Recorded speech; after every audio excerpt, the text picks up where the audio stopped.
അതേസമയം കേന്ദ്ര സർക്കാർ നൽകിയ ഈ തുകയിൽ നിന്ന് പനമരത്തും വൈത്തിരിയിലും മാനന്തവാടിയിലും ഫയർ സ്റ്റേഷൻ നിർമ്മിക്കുന്നതിനായിട്ട് തുക വകയിരുത്തിയിട്ടുണ്ട് സംസ്ഥാന സർക്കാർ. പോരാതെ കൽപ്പറ്റ സിവിൽ സ്റ്റേഷനിൽ ഒരു പുതിയ ബ്ലോക്ക്, മുള്ളൻകൊല്ലി, പടിഞ്ഞാറേത്തറ, കോട്ടത്തറ, പനമരം എന്നിവിടങ്ങളിൽ ഷെൽട്ടർ ഫോമുകൾ എന്നിവയും കേന്ദ്ര സർക്കാർ അനുവദിച്ച തുക കൊണ്ട് നിർമ്മിക്കുന്നുണ്ട്.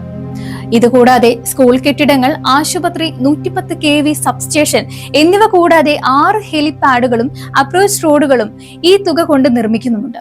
ഇതിനൊക്കെ പുറമെ 24 കോടി രൂപ കൊണ്ട് മറ്റു പൊതു കെട്ടിടങ്ങളും സൗകര്യങ്ങളും നിർമ്മിക്കുവാനും പദ്ധതിയിടുന്നുണ്ട്. ഇനി കേന്ദ്ര സർക്കാർ മുണ്ടക്കൈ ദുരിത ബാധിതർക്കായി മാത്രം അനുവദിക്കണമെന്ന് പറഞ്ഞ തുക കൊണ്ട് നടപ്പാക്കാൻ ഉദ്ദേശിക്കുന്ന പ്രവൃത്തികൾ കൂടി നോക്കാം.